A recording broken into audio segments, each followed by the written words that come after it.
Think you understand arranged marriages? Think royal weddings were just about love and pageantry? Let me introduce you to the brutal reality of 16th century political matrimony, where kings married women they'd never met based on paintings, ambassador reports, and political necessity. This is the story of Anne of Cleves, a woman whose marriage to Henry VIII became one of history's most spectacular romantic disasters, not because she did anything wrong, but because the entire system was designed to fail. In 1539, royal marriages worked like international business mergers. You didn't meet your future spouse before the wedding. You got a portrait, maybe some letters written by diplomats, and a list of their family's political connections. That was it. No coffee dates, no getting to know each other, no compatibility tests. Just a painting and a promise that this person would help secure alliances, produce heirs, and strengthen your kingdom's position in European power politics. For Henry VIII, finding a fourth wife in 1539 wasn't about romance. It was about survival. His third wife, Jane Seymour, had died in October 1537, just 12 days after giving birth to his only legitimate male heir, Edward. Henry was 48 years old, increasingly paranoid about threats to England from Catholic powers in Europe, and desperate for a political alliance that would protect his kingdom. He needed a Protestant bride from a powerful family who could bring military and diplomatic support. Enter Thomas Cromwell, Henry's chief minister, and the man who would literally bet his life on this marriage arrangement. Cromwell identified the Duchy of Cleves as the perfect solution. Located in what is now Western Germany, Cleves occupied a crucial strategic position between the Holy Roman Empire and France. The Duke of Cleves had two unmarried sisters, Anne and Amelia, both raised in the Protestant tradition. On paper, it was the perfect match. Political alliance, Protestant solidarity, and according to ambassador reports, both sisters were reasonably attractive and well-educated. Here's where the system gets truly insane. Henry couldn't just travel to Cleves to meet these women. Kings didn't do that. Instead, he sent his court painter, Hans Holbein the Younger, to create portraits. Holbein was arguably the greatest portrait artist of his generation, known for his incredible attention to detail and lifelike representations. In August 1539, he arrived in Cleves and painted both sisters. The portraits would be Henry's primary source of information about what his potential bride actually looked like. But here's what nobody tells you about these royal portrait commissions. They weren't meant to be objective representations. They were diplomatic tools, carefully crafted to make the subject look as appealing as possible, without being obviously dishonest. Holbein knew that his painting could determine whether England formed an alliance with Cleves or not. The pressure to make Anne look good was enormous. The portrait Holbein created showed a serene young woman with clear skin, symmetrical features, and elaborate German court dress covered in jewels and gold embroidery. Her face was pleasant, her expression demure and dignified. Nothing in the painting suggested anything that would cause concern. Ambassador Nicholas Wotton, who accompanied Holbein, wrote back to Cromwell describing Anne as having a queenly manner and being of middle stature with a face that was fair and clear. Henry looked at the portrait, read the diplomatic reports, and made his decision. On October 4th, 1539, the marriage contract was signed. Anne of Cleves, a 24-year-old woman who had never been to England, who spoke no English, and who had been raised in the conservative German court tradition, was now betrothed to the King of England. The political machinery was set in motion. Hundreds of nobles from both kingdoms were preparing for the wedding, and massive diplomatic resources had been committed to the alliance. But here's the thing about the 16th century royal marriage system. Once these contracts were signed, backing out was nearly impossible. An annulment would be a massive diplomatic insult, potentially turning an ally into an enemy. The financial costs of the cancelled preparations would be staggering. The political embarrassment would damage the king's reputation across Europe. These marriages were designed to be irreversible the moment the ink dried on the contract. So when Anne of Cleves set sail from Calais on December 27, 1539, heading toward her new life as Queen of England, everything seemed perfect. The alliance was secure, the political benefits were clear, and everyone involved was confident that this marriage would work out exactly as planned. Henry was so excited that he was already planning a romantic surprise for when Anne arrived in England. He had this vision of himself as a courtly lover, sweeping his new bride off her feet with an unexpected display of passion and charm. What nobody anticipated was that Henry's romantic fantasy was about to collide with reality in the most catastrophic way possible. Because in just 5 days, on January 1st, 1540, Henry VIII would meet Anne of Cleves in person for the first time. And the moment he laid eyes on her, everything would fall apart. Let's talk about who Anne of Cleves actually was before she became known as the wife Henry found repulsive. Because the real Anne was far more interesting than the caricature history has painted of her. Born on September 22, 1515 in Dusseldorf, Anne was the second daughter of John III, Duke of Cleves. Her family ruled a significant territory in the Lower Rhine region, positioned strategically between the major powers of 16th century Europe. This wasn't some minor noble house desperately trying to marry off daughters to anyone who would take them. The Dukes of Cleves were power players in continental politics. Anne's upbringing was typical for German Protestant nobility of the era, which meant it was completely different from what Henry VIII expected in a queen. She'd been educated in needlework, music appreciation, and household management. She could read and write in German. She'd been taught to be modest, reserved, and obedient, qualities that were highly valued in Cleves court culture. But here's what her education didn't include: English language, dancing, card games, witty conversation, or any of the sophisticated courtly arts that were absolutely essential for success in the English court. The cultural gap between Cleves and England was enormous. The German Protestant courts where Anne had been raised emphasized serious piety and modest behavior. Women were expected to be quiet, dignified, and focused on domestic virtues. Entertainment was simple and restrained. The English court under Henry VIII was the exact opposite: loud, flamboyant, intellectually competitive, and obsessed with sophisticated entertainment. Henry expected his queens to sing, dance, engage in witty banter, play cards, and participate actively in court life. Anne had no training in any of this. When Thomas Cromwell began negotiating the marriage in 1539, he knew he was taking a risk. Multiple sources indicate that Cromwell was concerned about the cultural differences and the fact that Anne spoke no English. But the political benefits were too significant to ignore. The Holy Roman Emperor and the King of France had recently made peace, potentially isolating Protestant England. An alliance with Cleves could provide crucial military and diplomatic support if Catholic powers decided to move against Henry's kingdom. Cromwell sent his most trusted diplomats to Cleves to gather information. Their reports were, let's call them, optimistic. Ambassador Nicholas Wotton wrote that Anne was of middle stature, comely appearance, and queenly manner. Another report described her as having a determined face and noted that she carried herself with dignity. These weren't exactly enthusiastic endorsements, but they weren't warning signs either. The diplomats were doing what diplomats always did, presenting information in the most positive light possible to facilitate the alliance their king wanted. Then came the Portrait Commission. In August 1539, Hans Holbein travelled to Cleves with a clear mission: paint both of the Duke's unmarried sisters so Henry could choose between them. Holbein was a master craftsman, but he was also a court employee who understood that his job security depended on pleasing his patron. The portrait he created of Anne was technically accurate in terms of capturing her features, but it was also carefully composed to present her in the most flattering possible way. The painting showed Anne in full German court dress, absolutely covered in jewelry and rich fabrics. The elaborate clothing served a dual purpose. It demonstrated her family's wealth and status, but it also cleverly obscured her body shape, which would become relevant later.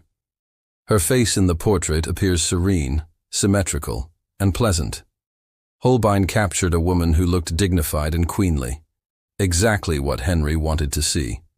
Here's where things get interesting from a historical perspective. We don't actually know if Holbein deliberately beautified Anne or if he painted her accurately, and Henry's expectations were simply unrealistic. Some historians argue that the portrait is a fair representation, and that Henry's negative reaction was more about personality and cultural differences than physical appearance. Others suggest that Holbein did what any court painter would do, emphasized her best features and minimized anything less flattering. The truth is probably somewhere in between.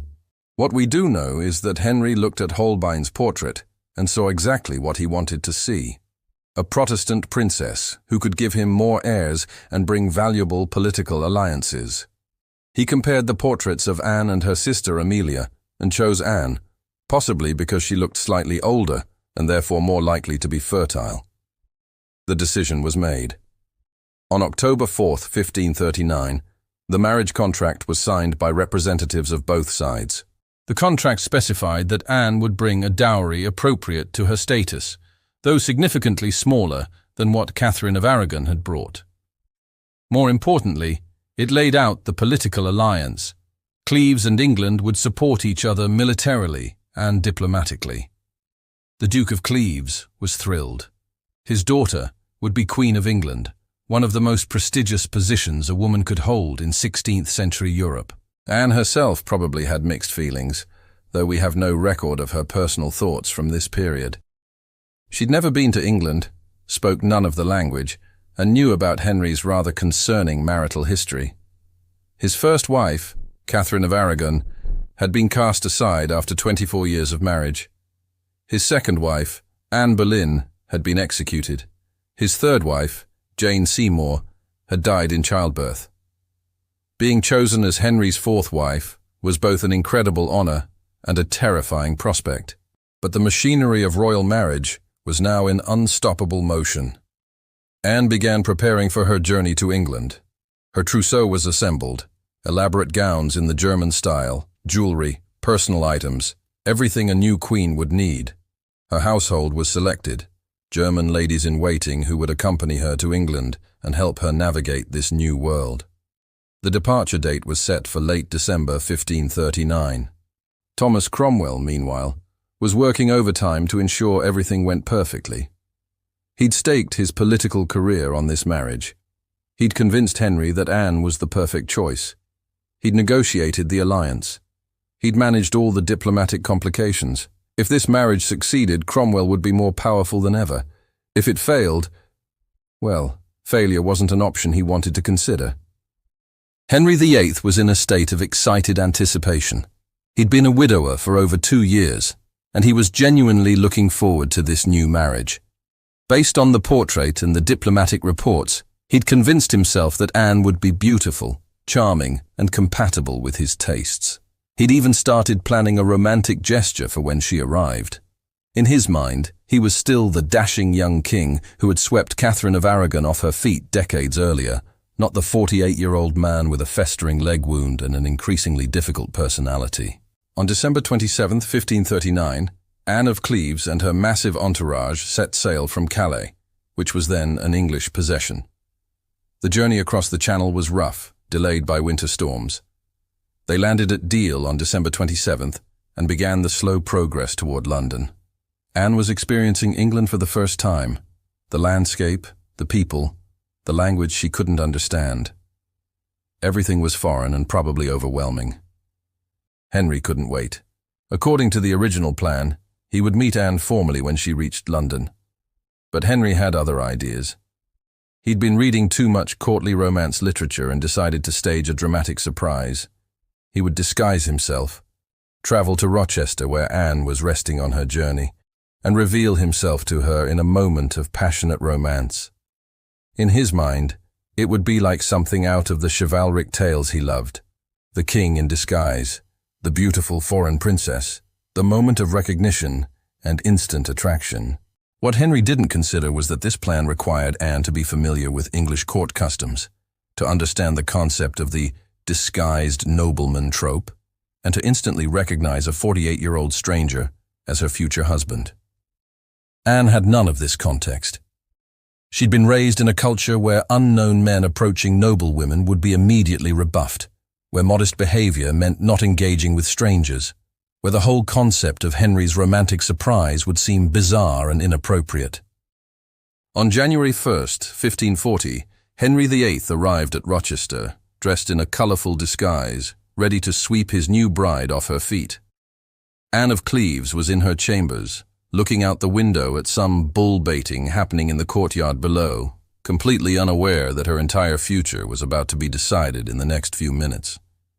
The stage was set for one of the most awkward encounters in royal history, and what happened next would change everything. January 5th, 1540, New Year's Day. Henry VIII rode toward Rochester with a small group of companions, dressed in what he probably thought was a clever disguise. In his mind, this was going to be the ultimate romantic gesture.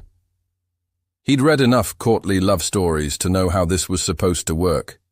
The noble king disguises himself as a common man, approaches his future bride, and in a moment of magical recognition, they fall instantly in love. It was the kind of romantic fantasy that medieval literature was built on. The only problem? Anne of Cleves had never read any of those English stories. Here's what actually happened, reconstructed from multiple contemporary accounts and testimony given later during the annulment proceedings. Henry burst into Anne's chambers at Rochester, still in his disguise, accompanied by several courtiers.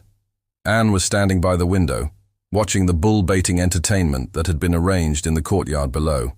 She was probably wearing one of her elaborate German court gowns, her hair styled in the severe fashion of Cleves nobility, completely focused on the spectacle outside. When Henry entered, Anne turned to see who had interrupted her. Instead of recognizing him as her future husband through some magical romantic intuition, she saw exactly what anyone would see.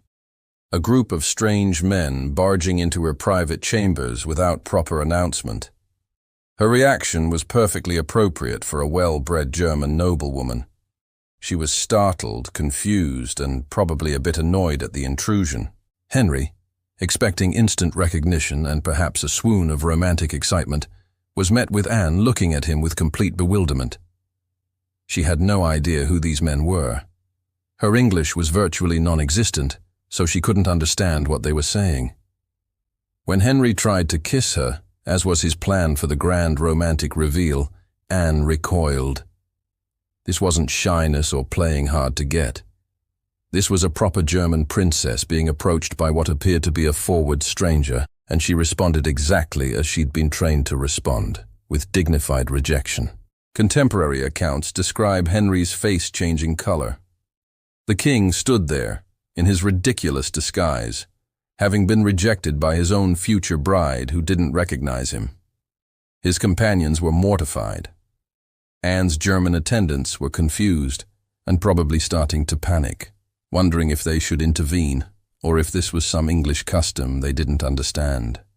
The entire scene was descending into chaos. Finally, someone explained to Anne who this man actually was.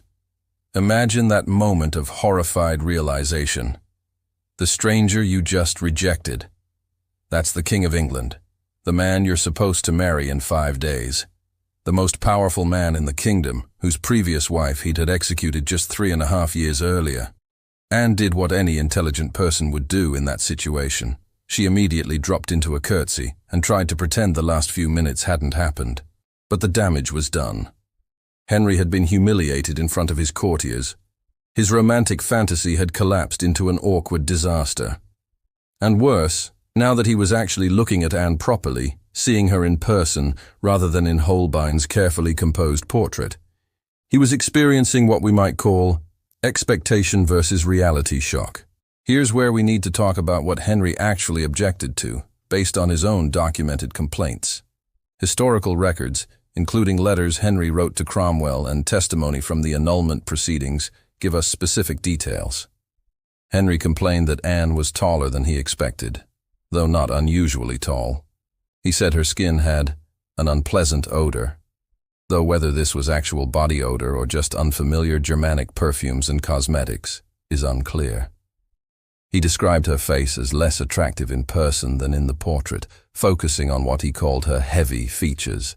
Most damning, he said she had sagging breasts and a protruding belly, which suggests that Holbein's portrait had indeed been quite clever in using elaborate clothing to obscure Anne's body shape. But here's the crucial historical context. Beauty standards in 16th century Europe were not universal. What looked attractive in German Protestant courts was different from what looked attractive in Renaissance England. Anne's severe hairstyle, her lack of makeup, her modest German fashions, all of this would have seemed plain and unappealing to Henry, who was used to the more flamboyant style of the English court. It wasn't necessarily that Anne was ugly. It was that she looked wrong for Henry's specific, culturally influenced aesthetic preferences. There's also the Jane Seymour problem. Henry had been genuinely in love with Jane. She'd given him his male heir before dying, which meant she existed in his memory as this perfect, martyred queen. Any woman would have struggled to compete with that idealized memory, and Anne, with her cultural differences and language barrier, never stood a chance. The meeting at Rochester lasted less than an hour, but it sealed the fate of the marriage before it even began. When Anne's party continued toward London the next day, Henry rode ahead separately. He went immediately to Thomas Cromwell and, according to contemporary accounts, complained bitterly. "I see nothing in this woman as men report of her," Henry said, according to later testimony. "I marvel that wise men would make such report as they have done." Cromwell must have felt his entire career crumbling. The marriage contract was signed. The Duke of Cleves and his representatives were already in England for the wedding. Hundreds of German nobles had made the journey. The diplomatic alliance was public knowledge across Europe. Backing out now would be a catastrophic insult to Cleves, potentially turning an ally into an enemy. It could destabilize England's position in Protestant Europe at a time when Catholic powers were increasingly threatening. Henry asked desperately if there was any way to avoid the marriage. Cromwell had to tell him the truth. No. Not without creating a diplomatic disaster that could have serious political and military consequences. They were trapped by their own system. The machinery of royal marriage, once set in motion, could not be stopped. Henry spent the next several days in a foul mood, complaining to anyone who would listen. He consulted with his physicians, Dr. William Butts and Dr. John Chamber, asking if there was any medical reason he could cite to avoid consummating the marriage. The doctors, probably terrified of giving the wrong answer, couldn't provide any useful excuse. Meanwhile, Anne had no idea anything was wrong. She'd gotten over the awkwardness of the Rochester meeting and was now proceeding with the wedding plans exactly as expected. Her German upbringing had taught her to be obedient and accepting of her dynastic duty. She'd been chosen to marry the King of England, and she would do so with dignity and grace. The fact that her future husband found her physically repulsive was information nobody bothered to share with her. On January 3, 1540, Anne made her formal entry into London. The city had been decorated for the occasion. Pageants had been prepared. Crowds lined the streets to see their new queen. Anne processed through London in an open litter, wearing her German court dress, trying to smile at people shouting in a language she didn't understand. The whole spectacle was supposed to be a celebration, but Henry was going through the motions with visible reluctance. Behind the scenes, Henry was still looking for escape routes. He even asked if Anne's previous marriage contract to the son of the Duke of Lorraine, which had been signed when she was a child and later broken off, might be grounds to claim she was already married and therefore not free to marry him. His lawyers investigated and concluded that the Lorraine contract had been properly dissolved years earlier. No loophole existed. The wedding was set for January 6, 1540, the feast of the Epiphany. Henry VIII would marry Anne of Cleves in the Chapel Royal at Greenwich Palace, and there was absolutely nothing he could do to stop it. He'd been outmaneuvered by his own political system, trapped by diplomatic necessity into a marriage he desperately didn't want. But here's where the story takes its darkest turn. Because even though Henry was forced to marry Anne, he wasn't forced to consummate the marriage. And if the marriage was never consummated, it could potentially be annulled. Henry began going through the wedding ceremony while already planning his exit strategy. The only question was, how long would he have to pretend? January 6, 1540. The Chapel Royal at Greenwich Palace. Anne of Cleves stood in her elaborate wedding gown, a masterpiece of German court fashion covered in precious stones and gold embroidery. Henry VIII stood beside her, dressed in his royal regalia, his face showing about as much enthusiasm as a man attending his own execution. The ceremony proceeded exactly as planned. Vows were exchanged, rings were blessed. The Archbishop of Canterbury pronounced them husband and wife. By all legal and religious standards, Anne of Cleves was now Queen of England. What nobody in that chapel knew, except possibly Henry himself, was that he had absolutely no intention of making this marriage real. Contemporary accounts from the annulment proceedings 6 months later would reveal that Henry had spent the morning of his wedding day complaining to Cromwell, "If it were not to satisfy the world and my realm, I would not do that I must do this day for none earthly thing." Translation: I'm only going through with this wedding because I have to, not because I want to. The wedding feast was elaborate and expensive, as befitted a royal marriage. Multiple courses of meat, fish, elaborate pastries, wine flowing freely. Entertainment included musicians, dancers, and various courtly performances. Anne sat at the high table, probably still excited about her new position, trying to follow conversations in English she barely understood. Henry sat next to her, going through the motions of celebration while already plotting how to escape this marriage. Then came the bedding ceremony. Now, we've discussed bedding ceremonies before, but Anne's experience was particularly significant because of what happened, or more accurately, what didn't happen.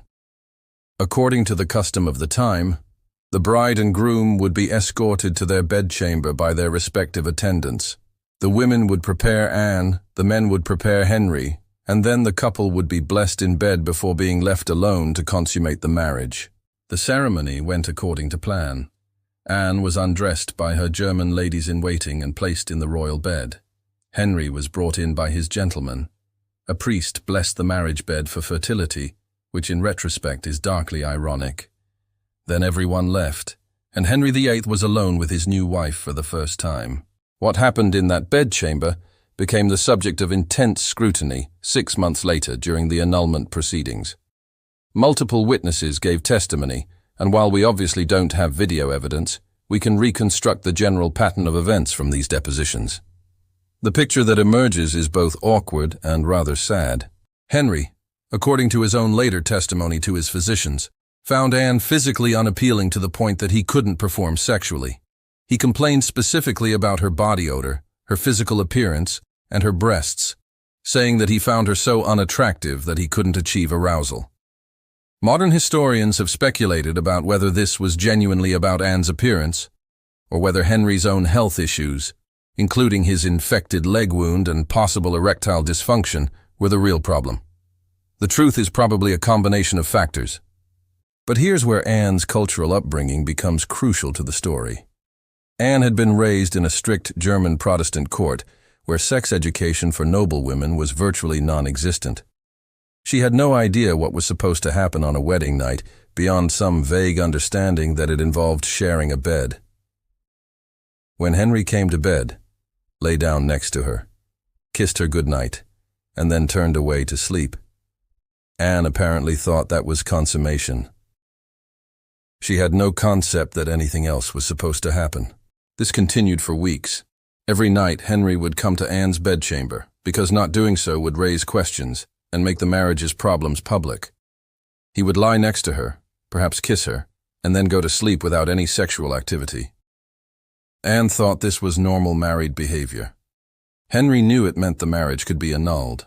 The testimony of Anne's ladies-in-waiting during the annulment proceedings is particularly revealing. Lady Rutland testified that she asked Anne how she liked being married, and Anne replied that she liked it well enough. When Lady Rutland pressed for details about the physical side of the marriage, Anne apparently described their routine. "When he comes to bed, he kisses me and taketh me by the hand, and biddeth me, 'Good night, sweetheart,' and in the morning kisses me, and biddeth me, 'Farewell, darling.' Is this not enough? Is this I?" Lady Rutland, who obviously understood that this was not how marital relations worked, reportedly said, "Madam, there must be more than this, or it will be long ere we have a Duke of York."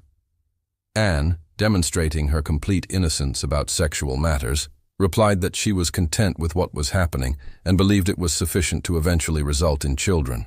This testimony paints Anne as either genuinely naive or incredibly skilled at playing naive to protect herself.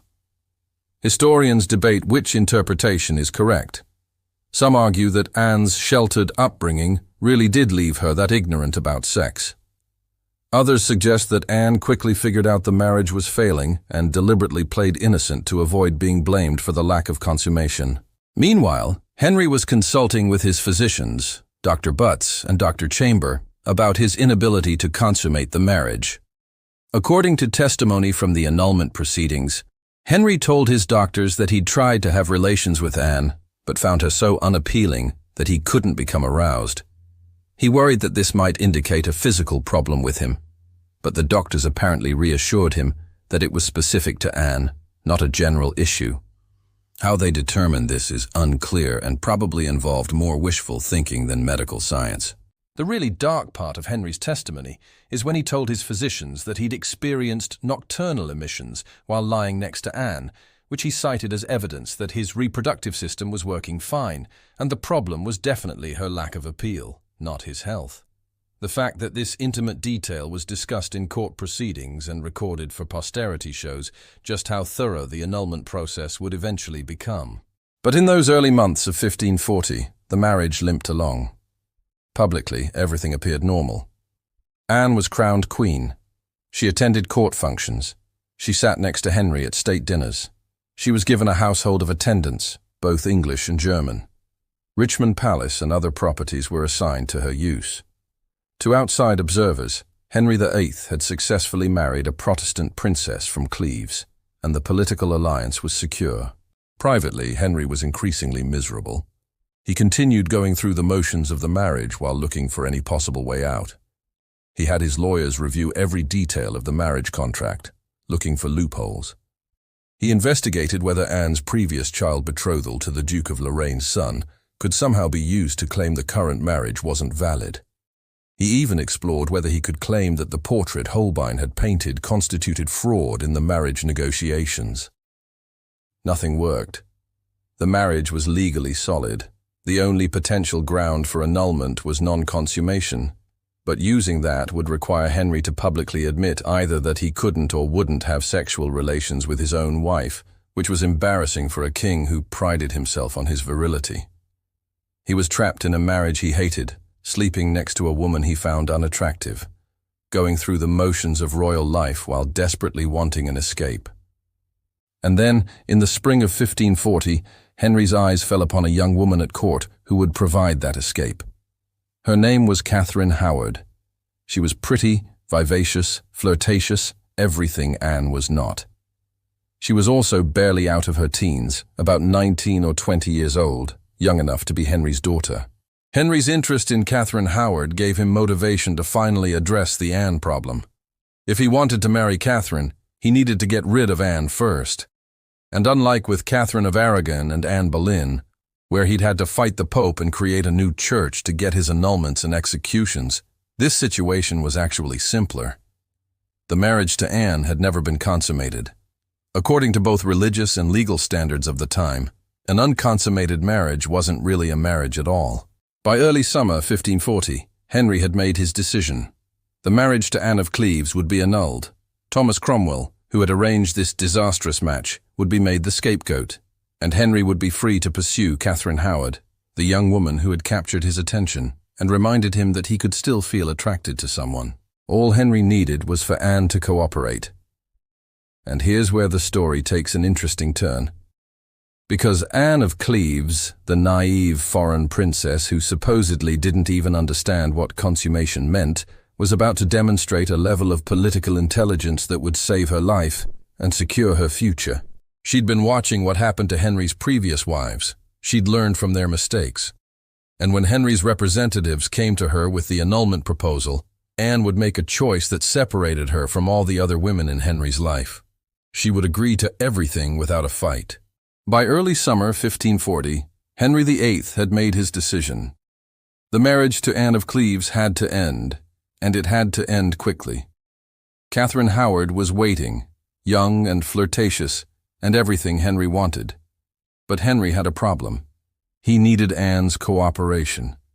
Unlike his divorce from Catherine of Aragon, which had taken years of legal battles and ultimately required breaking with Rome, or his elimination of Anne Boleyn, which had required fabricating treason charges and execution, this situation could be resolved relatively simply if Anne would just agree to the annulment. In early July 1540, Henry sent a delegation to meet with Anne. The message was straightforward. The marriage had never been valid because it was never consummated. Anne could either agree to an annulment or face the alternative. That alternative wasn't explicitly stated, but Anne wasn't stupid. She knew exactly what had happened to Anne Boleyn just 4 years earlier. She'd heard about Catherine of Aragon's years of humiliation and house arrest before her lonely death. She understood the stakes.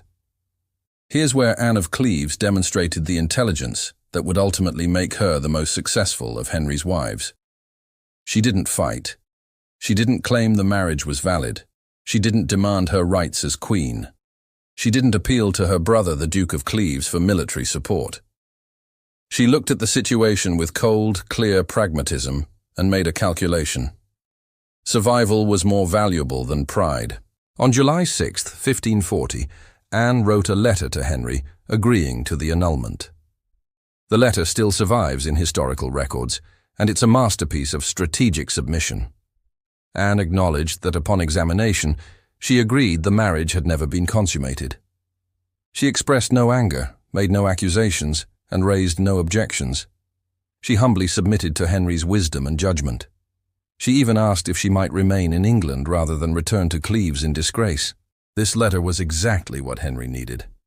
With Anne's cooperation, the annulment process could move forward without the political complications that had plagued his previous marital problems.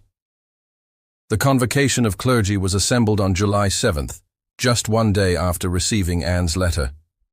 They examined the evidence. The pre-contract with the Duke of Lorraine's son, even though it had been properly dissolved years earlier. The testimony about non-consummation from Anne's ladies-in-waiting and Henry's physicians, and Anne's own admission that the marriage had never been completed. On July 9, 1540, the convocation declared the marriage null and void. Anne of Cleves was no longer Queen of England. The annulment had taken exactly 3 days from Anne's letter of agreement to the official decree. It was the fastest, cleanest dissolution of a royal marriage in Henry's entire marital history. But here's where Anne's strategic brilliance really shows. Because in exchange for her cooperation, Henry gave her one of the most generous settlements any divorced royal consort had ever received. Anne was granted Richmond Palace, one of the most beautiful royal residences in England. She received Hever Castle, the childhood home of Anne Boleyn, which must have felt somewhat macabre, but was nonetheless a valuable property. She was given estates across England that would generate substantial income. And most importantly, she was granted an annual pension of $4,000, an enormous sum that would make her one of the wealthiest women in England. Henry also gave Anne an honorary title, the King's beloved sister. This was brilliant political theatre. By declaring Anne his sister, Henry solved the awkward problem of what to call a woman who was no longer his wife, but remained in England with royal properties and significant wealth. The title gave Anne status and protection without any of the obligations or dangers that came with being Henry's wife. Think about what Anne had accomplished here. In the span of a few days, she had gone from being a failed queen facing potential disgrace or worse, to being a wealthy, independent woman with multiple estates, a generous income and royal protection. She'd avoided execution, avoided being sent back to Cleves in humiliation, and secured a comfortable life for herself in England. All she had to do was agree that her marriage to a man who clearly didn't want her had never been real anyway. Compare Anne's pragmatic response to how Henry's other wives handled their marital crises. Catherine of Aragon fought for years, insisting on her rights as queen, and died isolated and heartbroken after being separated from her daughter. Anne Boleyn fought the charges against her, maintained her innocence, and was executed. Jane Seymour had submitted completely to Henry's authority, but died in childbirth, before any marital problems could develop. Anne of Cleves looked at these precedents and chose a different path: complete cooperation in exchange for security and comfort. But Anne's strategic victory came at a cost for someone else. Thomas Cromwell, the man who had arranged the Cleves marriage, needed to be punished. Henry required a scapegoat for the failed marriage, someone to blame other than himself. Cromwell had made powerful enemies at court, particularly among Catholic nobles who opposed his Protestant reforms and his influence over the king. The failed Anne of Cleves marriage gave those enemies the ammunition they needed. On June 10, 1540, even before the annulment process began, Cromwell was arrested at a council meeting and charged with treason and heresy. The charges were largely fabricated. His real crime was arranging a marriage that Henry hated. Cromwell was imprisoned in the Tower of London, the same place where Anne Boleyn had spent her final days. He wrote desperate letters to Henry begging for mercy, reminding the king of his years of loyal service, pleading for his life. Henry ignored the letters. On July 28, 1540, Thomas Cromwell was executed on Tower Hill. The same day, just hours after Cromwell's death, Henry VIII married Catherine Howard in a private ceremony. The speed of these events reveals Henry's priorities: eliminate the problem, Cromwell, finalize the solution, annulment from Anne, and immediately move on to the next marriage, Catherine Howard. The whole process took less than 2 months from start to finish. Anne of Cleves, meanwhile, was establishing herself in her new life. She moved into Richmond Palace and began organizing her household.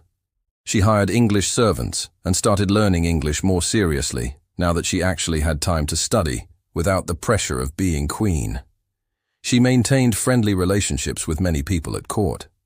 Most surprisingly, she maintained a cordial relationship with Henry himself. This is perhaps the strangest aspect of the whole story. Henry and Anne, whose marriage had been such a disaster, became genuinely friendly after the annulment. Henry would occasionally visit Anne at her estates. They would dine together and exchange gifts. Anne always treated Henry with appropriate deference and respect, calling him brother as her title required. But there was apparently no animosity between them. Anne had given Henry what he wanted without creating problems, and Henry rewarded her continued cooperation with generosity and protection. Anne also developed relationships with Henry's children. She became particularly close to Princess Mary, Catherine of Aragon's daughter, who was only a year younger than Anne herself. Mary appreciated Anne's Catholic sympathies. Anne's version of Protestantism was quite conservative and closer to Catholic practice than Henry's Reformed Church. The two women would remain friends for years. By autumn 1540, Anne's position was secure. She had wealth, property, status, and most importantly, her life and freedom. She watched from a safe distance as Henry's marriage to Catherine Howard played out over the next year and a half. And when Catherine Howard was arrested in November 1541 on charges of adultery and executed in February 1542, Anne must have felt vindicated in her choice to cooperate rather than fight. Anne had learned the lesson that Henry's other wives had failed to learn. In Tudor England, when dealing with Henry VIII, winning meant surviving. Pride, dignity, and insisting on your rights would get you killed. Strategic submission, pragmatic cooperation, and knowing when to give up would keep you alive. Anne of Cleves had played the game better than any of Henry's other wives. She'd turned a humiliating rejection into a comfortable, secure life. But the real irony of Anne's story wouldn't become clear for several more years. Because while Henry continued his marital disasters, cycling through Catherine Howard's execution and then his final marriage to Catherine Parr, Anne of Cleves was quietly living the best life any of Henry's wives would ever have. And when Henry finally died in 1547, Anne would still be alive, still wealthy, still comfortable, and still free. The wife Henry found repulsive had outlasted him, and she would continue to outlast all of his other wives too. January 28, 1547. Henry VIII died at Whitehall Palace, his massive, diseased body finally giving out after years of deteriorating health. He was 55 years old, morbidly obese, suffering from infected leg ulcers, and possibly suffering from the long-term effects of his jousting accident years earlier. His death marked the end of one of the most turbulent reigns in English history. 6 wives, 2 executions, multiple religious upheavals, and countless political victims marked Henry's legacy. Anne of Cleves received the news of Henry's death at one of her estates. She was 31 years old, wealthy, comfortable, and completely secure. She'd been Henry's wife for exactly 6 months in 1540. Now, 7 years later, she had outlived him. She would go on to outlive all of his other wives too, dying peacefully at age 41 in 1557, a full 10 years after Henry's death. Let's talk about what Anne's life looked like after the annulment, because it reveals the profound irony at the heart of her story. While she was no longer queen, Anne lived better than almost any noblewoman in England. Her annual income of $4,000 was enormous, equivalent to millions in modern currency. She maintained multiple estates, including Richmond Palace and Hever Castle. She had a household of servants, fine clothing, jewelry, and every material comfort.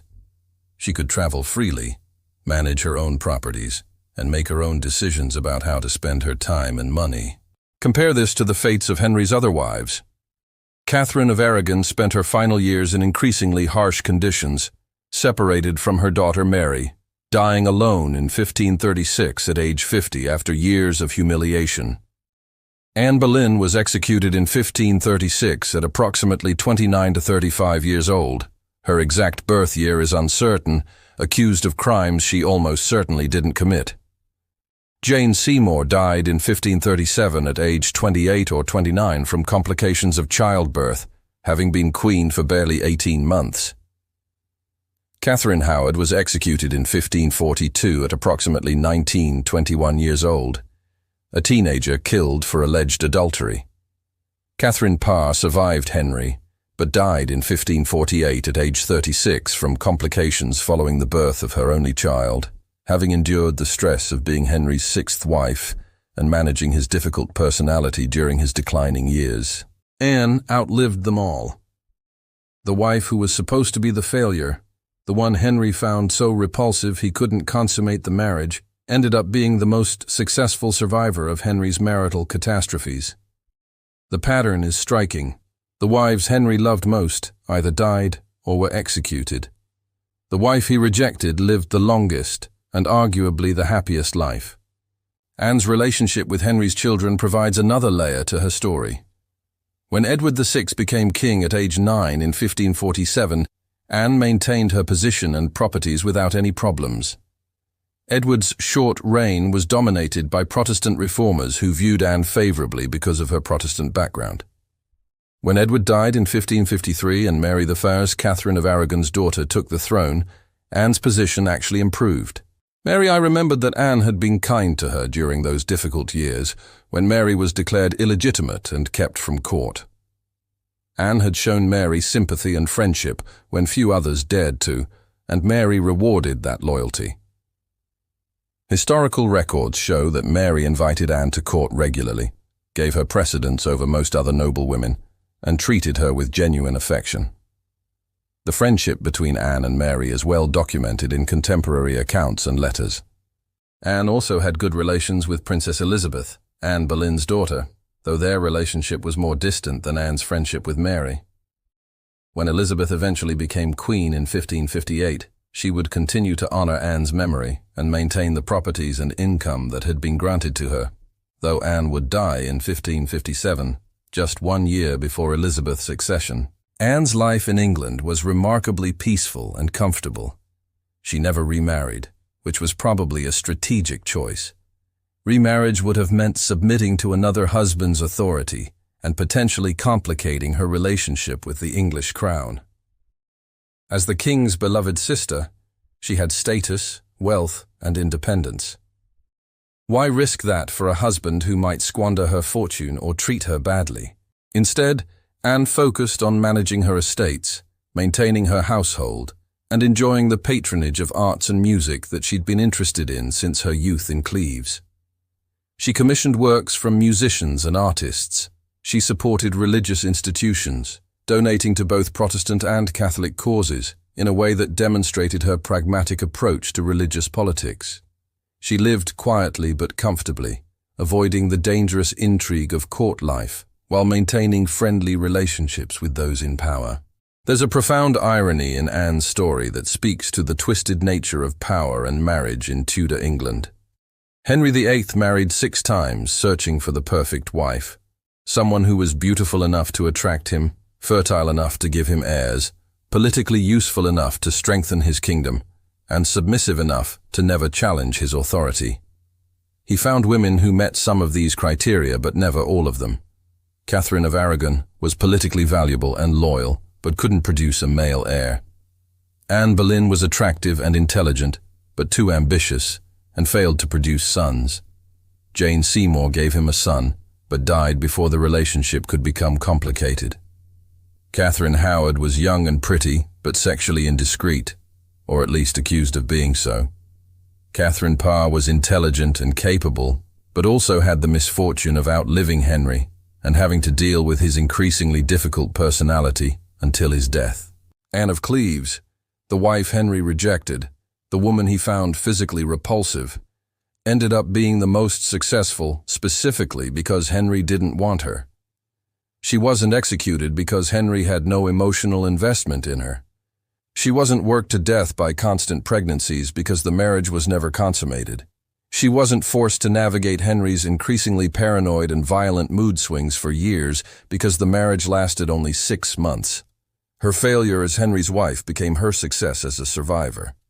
The historical verdict on Anne has evolved over the centuries.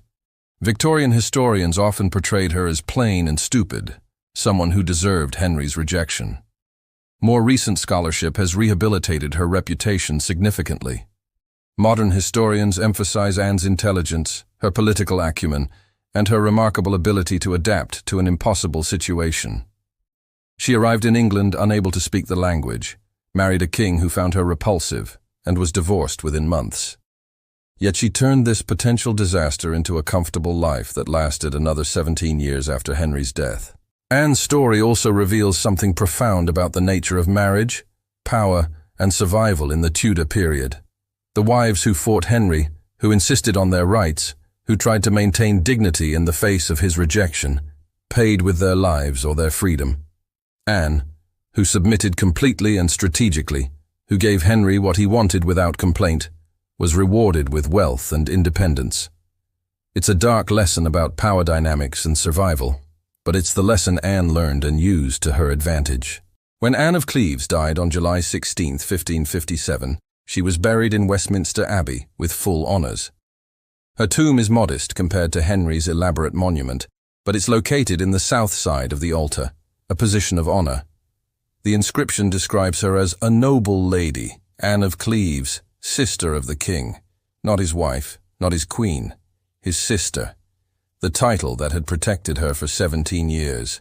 The final irony of Anne's story: Henry VIII spent his entire reign obsessed with finding the perfect wife, someone who could satisfy his personal desires while serving his political needs.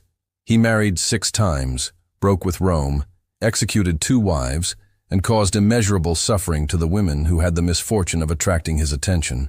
And the wife he considered his biggest failure, the woman he found so unattractive he couldn't consummate the marriage, ended up being the only one who truly won. Anne of Cleves didn't give Henry an heir. She didn't give him passionate love. She didn't give him political leverage or military alliances that lasted. But she gave him something none of his other wives could: a clean, quick annulment with no drama, no international complications, and no need for execution. And in exchange, she got what every other wife desperately wanted but couldn't achieve: freedom, security, and a long, comfortable life. The wife Henry rejected survived them all. The marriage that lasted 6 months produced a friendship that lasted years. The woman dismissed as unattractive and boring lived peacefully, while the beautiful and exciting wives died young and tragically. Anne of Cleves proved that in the deadly game of Tudor royal marriage, the real victory wasn't being the most loved. It was being smart enough to survive. And that's the ultimate lesson of Anne of Cleves. Sometimes the greatest success is being the one nobody wants enough to kill.